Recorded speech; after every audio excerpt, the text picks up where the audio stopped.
Up on the Redman TNT All-American Pulling Series.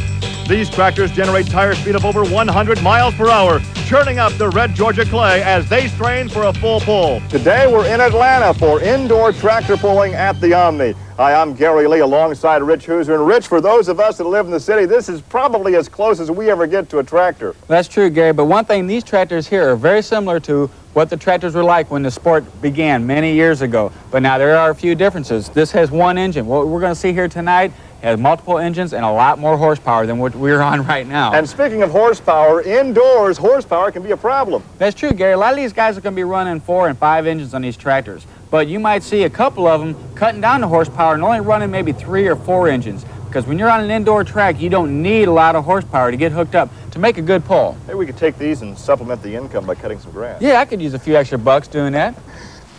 Welcome back to the Omni in Atlanta, and by the luck of the draw, Pat Friels out of Island, Kentucky, astride Dollar Devil, will be the first puller.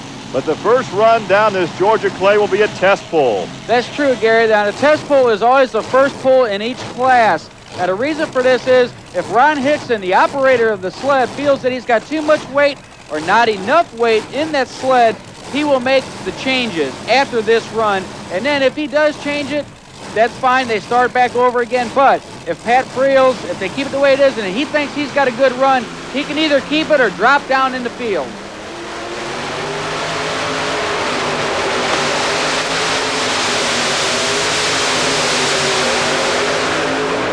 Well, Gary, it was a good run, but from the looks of it, I think he could do a little bit better, and I think he will because he was a little light on that front end. Well, the pull, as you saw, was 174.37. Now, a full pull here in the Omni is 190 feet. Now, as the first puller with the test pull, Pat will have the choice of taking it, dropping back to 4th in the pulling lineup, or dropping to the end of the lineup. So now let's see if we can get a word from Pat Friels. Okay, Pat, you turned down your first pull. What place are you going to drop to? We'll drop 3 positions. We felt like we're probably 100-pound light on the front. So you're just going to add a little more weight to the front? Yeah, we're going to move 100 weight to 100 ballast up, give it another shot. You know, we're taking a chance, but I feel like that's what we need to do. So perhaps a real advantage for Pat Friels to be the first to pull, to test the track, to test the sled. And now that brings up John Carlton, the Virginia farmer, with 4 Chevrolet engines turning out 1,500 horsepower apiece. And once again, he is going for a full pull here in the Omni.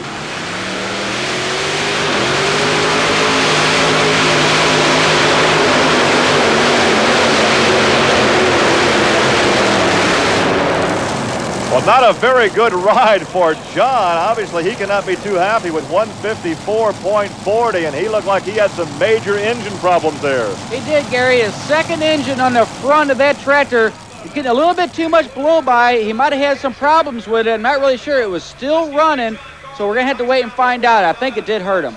Yeah, those 4 Chevys, 2 crank to crank and 2 transversely mounted, but only 154.4 on the pull. John Carlton, awfully spooky run out there. Looked like you had oil coming back on you the whole run. Yeah, just put together with the engine. It must got a lot of blow by on that front engine. Nope, no, nothing major though. Just an oil overflow. No, I don't know what's wrong. Well, that will bring up the fancy farmer. This is Robert Elliott out of Mayfield, Kentucky. He is sporting 3 Keith Black Hemi engines. They turn out about 1,400 horsepower each. As he hooks up, the safety line now is attached to the rear of the tractor, and there is the distance to beat, 154.4. And he has trouble about midway through, some more engine problems, only 129.7. And he looked a little bit heavy on the front end, if you ask me, Gary. He was getting just too much tire speed. His rear tires actually never did get hooked up to that Georgia clay, and it was a bad pull for him. Rich, I think there was an engine problem here about mid-course when Robert shuts it down. Let's watch as the tractor comes towards you. Right there on the left side of your screen, see the blower belt come loose? He shuts the tractor down. That was the problem. Army there on the track has that blower belt as Pat Friels is getting ready to go out next. Army talks to Robert. Well, in this game, when you lose a blower belt on this pulley right here, it's like taking the wind out of the sails of a sailboat. Robert, it kills you, doesn't it? Sure did. It was going pretty good. He was turning too many RPMs, but I believe I'd have had him. I'd have hit the finish line if that hadn't broke. And there's a look at the Dollar Devil. Pat Friel's ready to pull again. He has 4 Chevrolet 454 cubic inch engines. Let's see if he can pull it out of here.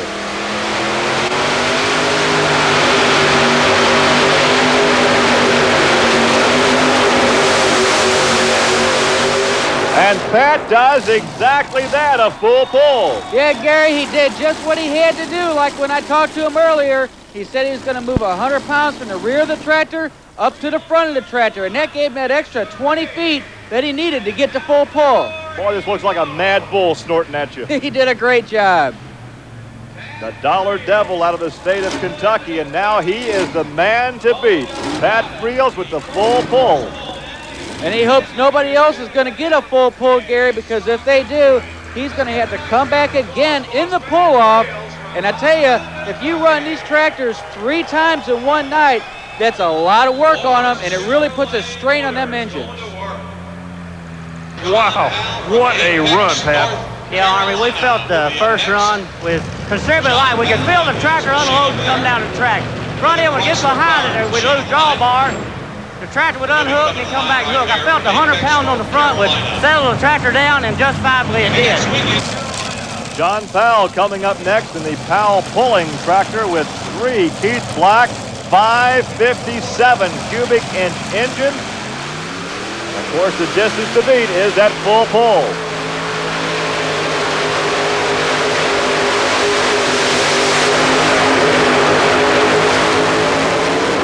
And John will come up short. His distance 181.77. So Pat Friels is still the man on top with that full pull.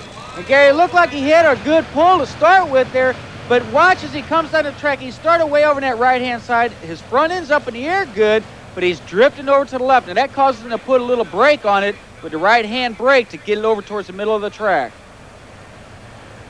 John Powell, the question does not seem to be horsepower, it's being able to go straight in the track. Everybody is starting on the right and coming across the track to the left. What causes that? Just the track conditions, Army, I guess. We just didn't get a good start off the line. We just had too much power on the starting line. So Pat Friels remains on top, the Dollar Devil with the full pull. Second is John Powell and the Powell pulling tractor, and John Carlton, the Virginia farmer, is now in 3rd position. More coming up from the Omni in Atlanta after these messages. Stay with us.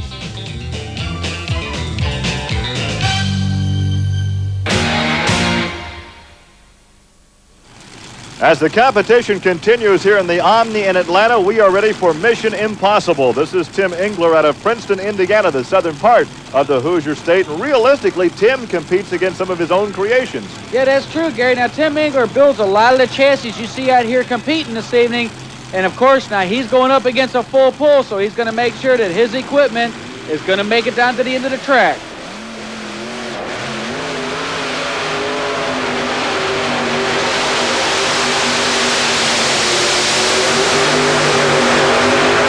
Well, those 4 transversely mounted Chevy engines falling a bit short, 176.43. And Gary, from my angle down here, I can just see this tractor's not getting the hookup at the beginning of the track. He might have a little too much horsepower there because that tractor's just bouncing up and down. And when it does this, he's not getting traction, obviously, and he's losing his speed up to get to the end of the track. If you had to go back right now and hook again, what would you do different? Probably shut one motor off. Actually kill horsepower. Yes, definitely. We're turning the tires too fast. I was trying to let out of it and get it to come on top of the track. The tractor just won't do that. The track is too soft. Well, you can bet that every one of these competitors are watching the competition to see exactly what they are doing, where they're putting their weight. Right now, Dave Walsh is up next, the Irish Challenger out of the state of Wisconsin with 3 Arius engines sporting 1,800 horsepower apiece.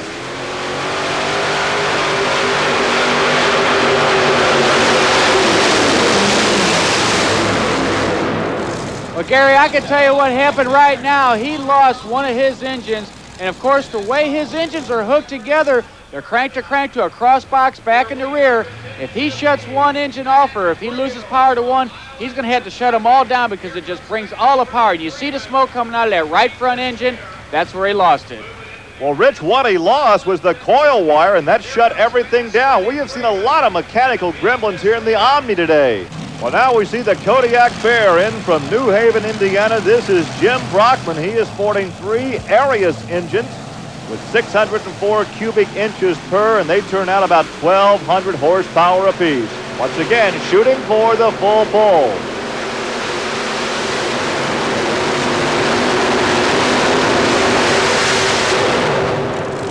Not quite, only 174.1. Okay, Gary, now he's running a new kind of style of tractor here tonight. As you notice, his engines, how far up in the front of the vehicle they are, that is making his front end a little bit heavier. And I don't think he quite had the horsepower as these other guys did because he's doing a lot of slipping and sliding going all the way down the end of the track. The nose of the Kodiak tractor looked heavier than anybody we've seen all night long tonight. You had the front end planted in the dirt. Did that hurt you? Very definitely did, Army. This is a new configuration. We're going to give it a little bit more tryout, and if it doesn't work any better, we'll change it. Well, the state of Indiana is well represented here in Atlanta. This driver is from Wadesville, Indiana. This is Fred Freeman in the Mean Mistreater with 4 Chevy engines, 454 cubic inches apiece. And once again, he too needs a full pull.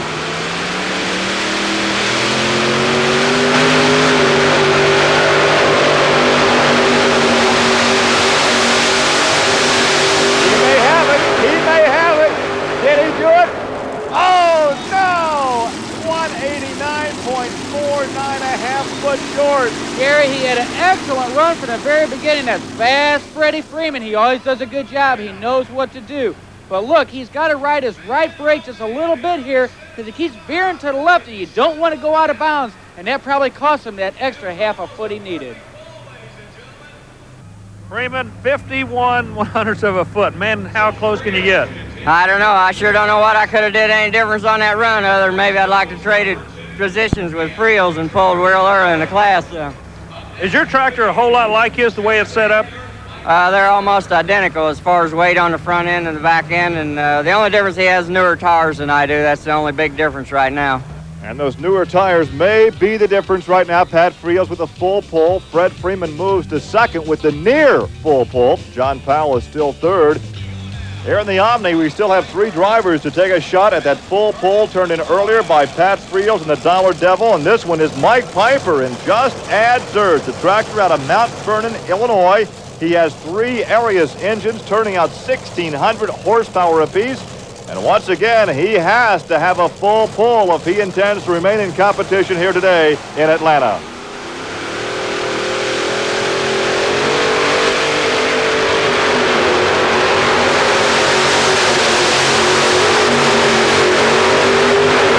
And Mike will fall short about, just under 7 feet short.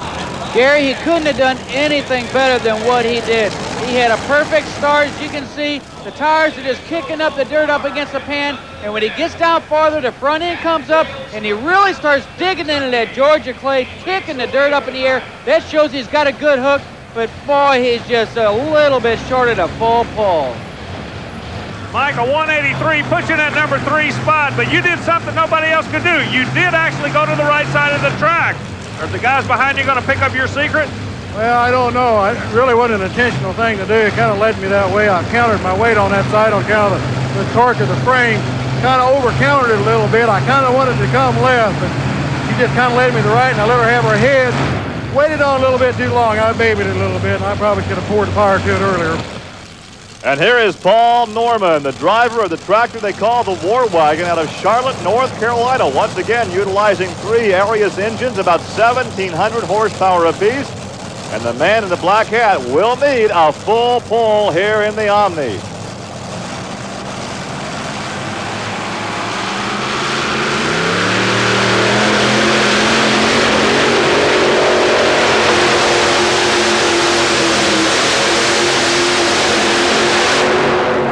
And Paul Norman did it with plenty to spare. Look at the enthusiasm of the cockpit, a full pull. Gary, he couldn't have done any better than he did. It was a picture-perfect run. Look at the tire speed he's got, and he's just barely carrying that front end off the ground. And watch, he goes straight down the middle of the track. He doesn't go from one side to the other like these other guys been doing. And look how excited he is. He's got to be a happy man tonight. A full pull will put him in a pull-off with Pat Rios, and he'll take it back out for the final preparations for that pull-off. We have one more competitor, and that will be John Heilemann out of Rockford, Ohio, in the Ohio Gold tractor with the Rodak 546 cubic inch engines, and once again, he will need that full pull.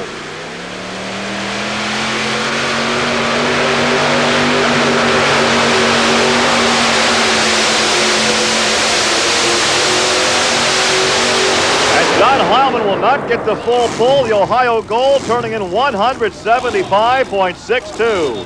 Gary, he had the same problem a lot of these other guys did earlier in the field. Now, he started off on the far right-hand side of the track, and just watch this tractor just keep coming farther and farther to the left. Now, you don't want to go out of bounds, like I said, because you'll be disqualified, but he's got to keep riding that right-hand brake, and it slows him down. John Heilemann, you played this game for many, many years. It looked like the hand that you brought to the table tonight just was not the winning one. Well, I think we just made a mistake on weights on both vehicles. This weight was a little heavy too, but it didn't come out of the hole good. When Norman took it out the gate, I mean, there's no excuse. I mean, if I can't beat him, I can't beat. I mean, we understand that Paul Norman's going to take the win. Pat Frill's, the word we get from the pit area, is not going to be able to come back. So Paul Norman will take his win in Atlanta. Yes, I'm sure he will, because Pat made 2 runs already. It'll be a third run in about an hour and a half. That's impossible with brake parts. But I don't pull no excuses tonight. I just didn't have my act together. Well, of course, John's a real pro. He blames himself for not doing better. Paul Norman and Pat Friels with a full pull each. Fred Freeman just shy of the full pull. But as you heard earlier, we will not have a pull-off. And standing by with Pat Friels right now, here's Rich. Okay, Pat Friels is supposed to be in the pull-off with Paul Norman in the War Wagon, but he's not going to come back. Tell us why, Pat. Okay, we was first hooker in this class. Made a hard run, was a little light, so we turned the pull down, which is option of first puller. Come back, made another hard run, and got the tractor out the gate. The motors are awful hot, and we just don't want a chance on breaking the motors. We got 3 hooks there this weekend, and we don't want to go home broke. Well, Paul Norman in the War Wagon knows now that he has won this event, but by formality, he will have to hook up and at least make the attempt to pull the sled. That's true, Gary, and he does have to pull at least 50 feet. And of course, you can't blame Pat Friels for what he feels about his tractor. These engines are expensive, they cost a lot, and when you're running 3 or 4 of them at once, if you take a chance of blowing them, hey, you could be out for another week or out thousands of dollars. Well, these engines can cost $25,000 to $30,000. Here is the pull-off. He has to go at least 50 feet. Will he take it beyond that, take it on down? No, he takes it just as far as he has to and shuts it down. Yeah, Gary, the reason for that, too, no sense in him wasting fuel or taking a chance of blowing one of his motors. Now, they like to put on a good show for the crowd, but you can't blame him for trying to save his equipment. Well, as Paul takes off the black helmet, puts on the black hat, and walks over to our Army Armstrong, let's take a look again in slow motion at the full pull earlier today by Paul Norman and the War Wagon out of Charlotte, North Carolina, coming straight at you with those 3 Arias engines, and there's the jubilation. You and the crew must have just waved the magic wand this week, Paul. We did. Joe and Tony worked themselves to death all week on the tractor. We were very fortunate. Atlanta's always been good to us. We've got a good luck charm down here. How about Pat Friels? He looked awfully strong out there. It looked like he was strong-arming you guys until you finally figured out how to go straight on this track. Well, the All Pro Auto Parts War Wagon, it always runs straight for us. And Joe picked us out a good spot to start from over on the right side of the track. And we determined that the best thing to do was to cross the track, come back across to the left side. It worked picture perfect for us. I didn't have to touch a brake or anything. We could have asked for a better run. And our congratulations to Paul Norman and the War Wagon. So for Army Armstrong and Rich Hooser, I'm Gary Lee. So long.